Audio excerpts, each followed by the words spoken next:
여러분들 안녕하세요. 우리 지금부터는 10단원 한번 공부해 보도록 하겠습니다. 환경 문제에 대해서 공부해 볼 건데요. 환경 문제 중에 우리는 전 지구적 기후 변화와 해결 노력이라는 주제로 우리 지구 온난화에 대해서, 지구 온난화와 기후 변화에 대해서 함께 공부해 보도록 하겠습니다.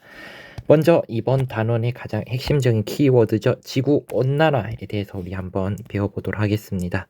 지구 온난화 최근에 굉장히 전 지구적으로 핫 이슈가 되고 있는 환경 문제입니다. 그렇다면 이건 무엇이냐? 여러분들이 이미 지구 온난화에 대해서는 이야기를 많이 들었을 겁니다. 바로 무엇이냐면 지구의 평균 기온이 높아지는 현상을 우리 무엇이라고 부른다? 지구 온난화라고 부르죠. 평균 기온이 어떻게 된다? 높아집니다. 그렇다면 이 지구 온난화의 원인은 무엇인가? 바로 인간의 활동으로 인한 대기 중 이산화탄소의 농도가 높아져 평균 기온이 상승한다는 거죠. 인간의 활동으로 인해서 대기 중 무엇의 농도가? 이산화탄소 농도가 높아져서 평균 기온이 어떻게 된다? 상승하게 되는 겁니다. 자, 그렇다면 지구온난화는 100% 인간의 인위적인 활동으로 인해서만 나타나는가? 그것은 절대 아닙니다. 지구온난화는 자연 상태에서도 발생을 해요. 즉, 자연 상태에서도 지구온난화는 발생을 합니다. 하지만 이게 어떻게 발생이 되냐면 이제 메커니즘을 이제 선생님이 자연적 상태부터 한번 보도록 하겠습니다. 태양이 이렇게 있습니다. 태양이 이렇게 있으면 지구가 이렇게 있어. 지구로 당연히 태양 에너지가 들어오겠죠. 이 지구로 들어오는 태양 에너지는 우리 무엇이라고 부르냐면 얘는 태양 복사 에너지라고 부르고요. 태양 복사 에너지라고 부르고 얘는 단파 복사라고 부르기도 합니다. 파장의 길이가 짧습니다. 대표적인 게 우리 자외선의 형태로 들어오게 돼요. 얘는 단파 복사 에너지로 이렇게 들어오게 됩니다. 이렇게 해서 지구가 열 에너지를 흡수를 하게 되거든요. 그렇다면 지구는 이 열 에너지를 그대로 흡수를 해서 가만히 가지고 있는 게 아니라 이 에너지를 방출을 합니다. 근데 단파로 받아들인 이러한 에너지를 어떻게 장파의 형태로 이제 배출을 하게 됩니다. 지구가 이렇게 우주를 향해서 흡수한 열 에너지를 방출을 하게 되는데요. 우리가 이것을 무엇이라고 부르냐면 지구 복사 에너지라고 부르고요. 얘는 파장의 길이가 깁니다. 그래서 우리 장파 복사라고 부르고요. 가장 대표적인 사례는 적외선이라고 볼 수 있어요. 자, 파장의 길이가 짧으면 힘이 강력하다라고 보시면 되겠고요. 파장의 길이가 길면 힘이 약하다라고 보시면 되겠습니다. 그렇다면 이 장파 복사로 배출된 지구 복사 에너지는 대기 중에 있는 지구를 둘러싸고 있는 대기층이 있죠. 우리 이거를 대기권이라고 부르는데 이 대기권이 이렇게 지구가 존재를 합니다. 이 대기권을 일부 에너지는 뚫고 나가요. 한 50 정도의 에너지는 뚫고 나간다면 50 정도는 이렇게 흡수가 된 다음에 다시 어떻게 지구를 향해서 되돌아옵니다. 우리 이 현상을 무엇이라고 부르냐면 재복사라고 불러요. 그래서 에너지가 100이라는 에너지가 들어왔었는데 가정을 한다면 50은 어떻게 우주로 방출이 되지만 50의 정도의 지구 복사, 장파 복사로 방출되는 이러한 지구 복사 에너지는 50이라는 애는 우주로 나가지만 50이라는 거는 대기 중에 개입권이 흡수가 된 다음에 다시 지구를 향해서 재복사가 된다는 거죠. 이러한 과정을 통해 지구가 자연스럽게 따뜻해집니다. 이게 자연 상태에서 지구 온난화예요. 그래서 지구 온난화는 자연 상태에서도 발생을 합니다. 그런데 인위적 상태에서 어떻게 발생을 하느냐 이제 똑같이 한번 보겠습니다. 이렇게 균형이 맞춰져 있었는데요, 지구가. 자, 이제 어떻게 되냐면 지구로 들어오는 당연히 태양 복사 에너지 양은 변함이 없습니다. 100이 들어왔어요. 다시 가겠습니다. 지구로 들어오는 태양 복사 에너지는 100으로 변함이 없습니다. 그렇다면 태양 복사 에너지를 받아들였으면 지구는 어떻게 해요? 이것을 내놓겠죠? 장파 복사 에너지로 100을 내놨는데 문제는 무엇이냐? 여기에 인간의 활동으로 인해서 뭐가 늘어났냐? 인간의 활동으로 인해서 이제 어떻게 온실가스가 배출됩니다. 요렇게 온실가스가 배출이 되어져요. 온실가스가 배출이 되다 보니까 기존에 있었던 대기권의 두께가 이제 요렇게 해보겠습니다. 기존에 있었던 대기권의 두께가 한 요만했다고 칩시다. 요만했는데 온실 효과로 인해 가지고 이게 어떻게 됐냐? 더 두꺼워진 겁니다. 온실 효과로 인해서 노란색으로 표시를 할게요. 이만큼 두꺼워진 거야. 그렇기 때문에 예전에 이렇게 빠져나가는 지구 복사의 에너지가 더 줄어들고 한 30만 빠져나갈 수 있게 됩니다. 그럼 어떻게? 원래는 50이 재복사됐던 게 20만큼 더 늘어서 어떻게 30은 빠져나가고 70이 되돌아오게 되는 거죠. 그래서 이러한 지구의 열 에너지의 평형이 깨지면서 지구가 급속하게 더워지게 된다라는 거예요. 그래서 이러한 과정을 거쳐서 무엇이 지구온난화가 발생을 하더라라는 거, 우리 지구온난화의 대략적인 메커니즘에 대해서는 우리 이해를 해두시면 좋겠습니다.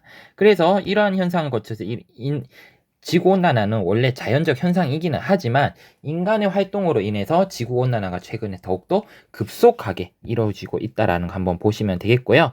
사례 탐구 한번 보도록 하겠습니다. 기후변화 원인과 지구온난화인데 밑에 줄을 쫙 써놨습니다. 줄 쫙는데 결론은 이겁니다. 왼쪽부터 한번 볼게요. 왼쪽에 보시면 뭐가 나와 있냐? 이산화탄소 농도 변화가 있습니다. 시간에 따른 이산화탄소 농도가 점점 어떻게 되고 있다. 시간이 지날수록 이산화탄소의 농도가 어떻게 늘어나고 있습니다. 그래서 이것을 통해서 시간이 경과할수록 뭐가 CO2의 농도가 올라가고 있죠. 그리고 요 그래프 한번 보겠습니다. 지구 연평균 기온의 변화를 살펴보면 어떻게 되고 있다. 마찬가지로 시간이 지나고 있습니다. 근데 어떻게 지구의 평균 기온도 상승하고 있더라. 그럼 우리 두 그래프를 이제 종합을 해가지고 결론을 내릴 수가 있다는 거죠. CO2의 농도가 높아지니까 지구의 평균 기온이 어떻게 된다? 올라가더라. 그렇기 때문에 CO2의 농도와 지구 평균 기온의 상승은 무슨 관계다? 비례 관계다라는 것을 우리 이해를 볼 수가 있고요. 이를 통해서 어떻게 CO2 농도의 증가는 무엇에 지구 평균 기온 상승에 영향을 미치고 있다라는 거 우리 알 수가 있습니다. 그래서 요러한 자료들을 통해서 여러분들이 이제 결론을 도출해내는 것도 선생님 생각에 이제 여러분들 꼭 필요한 능력이라고 생각이 되어집니다. 넘어가도록 하겠습니다. 그렇다면 지구 온난화에 따라서는 어떠한 변화들이 있는지 한번 살펴보도록 할게요. 여러분들이 이미 뉴스에서 많이 봐왔겠지만 지구 온난화로 인해서 다양한 변화들이 현재 발생을 하고 있습니다. 첫 번째, 빙하가 감소하고 이로 인해서 무엇이 상승한다? 해수면이 상승하고 있습니다. 자, 이게 무슨 얘기냐? 지구온난화의 영향으로 인해서 어떻게 지표면의 온도가 올라가겠죠. 당연히 빙하의 면적이 뭐하고 있다? 줄어들고 있다. 온도가 상승하고 빙하의 면적은 어떻게 됐다? 줄어들고 있다. 라는 거. 무엇 때문에? 지구온난화 때문에. 이로 인해서 어떻게 되냐면 당연히 빙하가 녹으니까 이 물이 어디로 가더라? 바다로 간다라는 거죠. 그래서 현재 해수면이 어떻게 되고 있다? 상승하고 있다라는 거예요. 그래서 이 결과 또 어떻게 되느냐? 해안 저지대에 있는 국가라든지 섬나라들은 국토가 바닷물에 잠겨 지구상에서 사라질 위기에 있다라는 것. 지구상에서 사라질 위기에 있다는 거 알아두시면 좋겠습니다. 그래서 첫 번째, 빙하의 감소로는 해수면 상승은 이러한 결과가 되죠. 자, 어떻게? 지구 온도가 상승을 합니다. 이제 다시 한번 정리를 해보면 어떻게? 자, 빙하 면적이 축소됩니다. 빙하가 녹아내리죠. 그 결과 어떻게? 해수면이 상승하게 되고요. 해수면 상승의 결과 어떻게? 해안 저지대나 해안 저지대, 그 해안가죠. 바닷가라든지 섬나라들은 어떻게 침수 위기에 있다. 이러한 우리 과정을 우리 정리해서 이렇게 알 수가 있습니다. 이러한 과정이 있다라는 거 알아두셨으면 좋겠습니다. 그래서 이제 몰디브 사례 탐구 얘기 한번 선생님이 여기 실어놨습니다. 학습지에. 그래서 한번 읽어보시면 아하 이런 이야기 있겠구나 라는 거 알아두시면 좋을 것 같아요. 요런 사례 탐구들 같은 것들 여러분들 알아주시고 이거는 지구온난화의 영향 중에서 빙하의 감소와 해수면 상승으로 인한 영향이구나 라는 거 이런 것들 파악해 주시면 좋을 것 같아요. 넘어가도록 하겠습니다. 또 다양한 무슨 기후가 발생한다. 이상기후가 발생을 하고 있습니다. 이상기후가 발생을 한다. 왜? 지구온난화로 인해서 기존의 기후 평형이 깨지고 기존에 유지되고 있던 기후 패턴이 무너지면서 새로운 기후 패턴이 나타나고 있다는 거죠. 무엇 때문에? 바로 이 지구온난화로 인해서 현재까지 우리가 알고 있던 이제 패턴이 무너지고요. 기후 패턴이 무너지고 어떤 새로운 기후 패턴이 나타나고 있다라는 겁니다. 이러한 것은 대기와 해류순환과 밀접한 연관이 있다 정도만 알아두시면 될 것 같아요. 대기와 해류순환이 밀접한 관련이 있어요. 왜냐하면 이러한 대기라든지 해류라든지 이런 것들은 온도와 이러한 다양한 영역 온도로 지구의 기온과 온도와 굉장히 밀접한 연관을 가지고 있거든요. 그래서 현재 이러한 대기의 상태라든지 또한 해류의 상태가 변화함에 따라서 지구의 전체적인 기후 패턴이 달라지고 있습니다.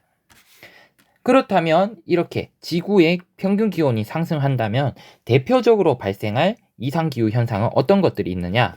일단 더워집니다. 그래서 많은 양의 물이 뭐한다? 증발합니다. 그래서 건조한 땅이 많아지고 물이 부족해진다. 즉 어떤 기상? 그렇죠. 가뭄이 더욱 빈번해지겠죠. 우리나라도 최근에 가뭄이 굉장히 빈번해지고 있습니다. 이것이 지구온난화의 영향이라고 많은 기후학자들이 지금 이야기를 하고 있고요. 그리고 우리 아까 전 앞에 거와 연결이 지어서요. 빙하가 녹는다. 많은 물이 공급이 되면서 어떻게 되냐. 해수면의 높이가 높아질 뿐만 아니라 바닷물의 염분 농도도 낮게 만듭니다. 그래서 해류 순환을 방해를 하게 되고요. 그래서 기상이변이 더욱 자주 발생을 하게 됩니다. 이 해류 순환이 굉장히 중요하거든요. 기후 유지에. 이 해류 순환은 아마 여러분들 이제 고등학교 가시면 통합과학 시간에 이제 심층 순환, 해류의 전체적인 순환을 이제 수평적인 관점이 아니라 수직적 관점에서 이제 배우게 될 겁니다. 뭐 용승이나 침강, 용승 뭐 이런 것들을 배우게 될 건데 그걸 이해하시면 지구에 의한 해류가 전체적인 커다란 해류 컨베이어 시스템에 의해서 돌아가게 되어 있어요. 근데 이것이 염분의 농도에 의해서 이제 움직이는데 이 순환고리가 깨어지고 있다라는 거죠, 현재. 그리고 우리나라에서는 우리나라에서는 현재 가장 많이 겪고 있는 게 뭐냐면 여름철 고온 현상이 증가를 하고 있습니다. 그래서 열대야 발생 횟수가 증가하고 있고요. 또 열대야뿐만 아니라 초열대야라고 불리는 현상도 뭐하고 있다? 발생을 하고 있습니다. 그러니까 열대야라는 것이 최저 기온이 25도를 넘을 때 열대야라고 부르는데 이거보다 훨씬 더 더운 상태를 초열대야라고 부릅니다. 최저 기온이 30도를 넘을 때 우리 초열대야라고 부르거든요. 그래서 요즘 들어서는 초열대야가 우리나라 뉴스에 한 번 내지 두 번은 꼭 나옵니다. 그래서 그만큼 지구가 어떻게 됐다는 건 굉장히 더워지고 있다는 것을 반증하고 있고요. 그리고 강수의 강도도 어떻게 있다? 더욱더 강해지고 있다라는 겁니다. 그래서 다양한 기상이변의 사례가 나온다면 이게 무슨 얘기다. 지구 온난화로 해서 어떻게 이상기후가 현재 발생하고 있다라는 거 알아두셨으면 좋겠고요. 넘어가도록 하겠습니다. 또한 이러한 지구 온난화의 결과로 생태계의 변화도 발생을 하게 되죠. 당연히 바닷물의 온도가 상승을 하면 어디의 생태계도 변한다? 해양 생태계도 변화합니다.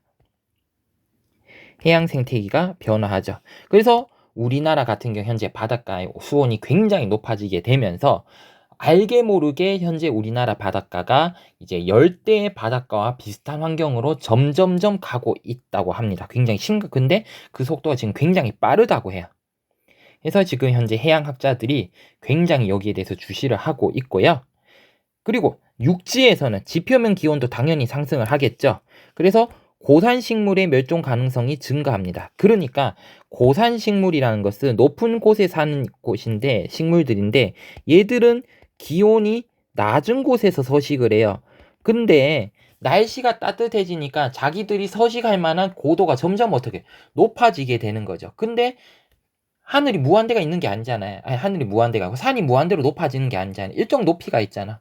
근데 얘들이 살 수 있는 높이가 이제 산보다 더 위에 있는 거야. 그러니까 얘들이 살 수 있는 지역이 사라지게 되는 거죠. 그래서 멸종을 할 수가 있다라는 겁니다.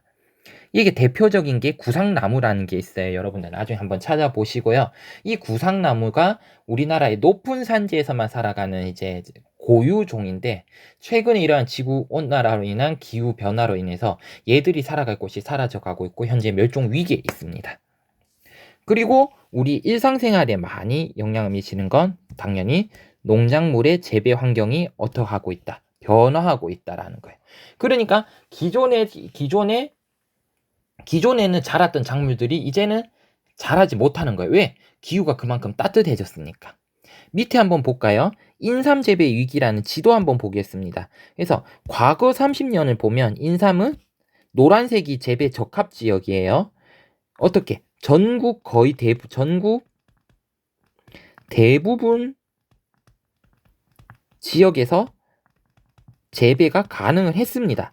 하지만 2060년대 지구온난화로 인해서 따뜻해진다면 지금 재배 면적이 어떻게 됐어? 평지 지역은 이제 어떻게 재배를 하지 못하게 되고 어떤 지역만 남게 되더라. 우리나라 산간 지방에서만 재배가 됩니다. 재배 면적이 축소했다라는 것을 우리 확인할 수 있죠. 그래서 이러한 변화들이 발생을 한다라는 겁니다. 요거 알아두셨으면 좋겠고요. 그리고 식물의 개화 시기도 점점 어떻게 된다? 식물의 개화 시기가 빨라진다. 그래서 꽃이 피는 시기가 빨라지고 그리고 당연히 동식물의 서식지도 변화하고 있겠죠. 밑에 사례 한번 읽어보시면 좋을 것 같고요. 그리고 선생님이 개인적으로 봤을 때 이제 우리가 좀 주목을 해야 될 게 요거지 않을까 싶습니다. 날씨가 더워지니까 전염병을 옮기는 매개체가 살기 좋은 환경이 됩니다. 특히 이 전염병으로 옮기는 대표적인 매개체가 뭐가 있냐면 바로 모기가 있어요. 모기가 최근에 보면 9월, 10월까지도 살아 있습니다. 왜? 날씨가 따뜻해지니까 모기가 살 수 있는 적합한 환경이 만들어지게 되고 모기가 더 오랫동안 살 수가 있게 되는 거죠. 이런 전염병을 옮기는 여러 가지 매개체가 살기 좋은 환경이 이루어지면서 질병의 국제적 이동이 더욱 광범위하게 이루어지고 있다. 그러니까 질병이 이제 한 지역에서만 이루어지는 게 아니라 어떻게 전 세계적으로 이동할 수 있는 이제 원인이 된다는 거죠. 그래서 이러한 질병의 국제적 이동까지 발생할 수 있다를 우리 한번 살펴보았습니다. 그래서 지금까지 지구 온난화의 영향에 대해서 살펴봤고요. 우리 이어서 이제 기후 변화를 해결하려는 노력들에 대해서 한번 살펴보도록 하겠습니다. 이어서도 영상 시청해 주시기 바랍니다.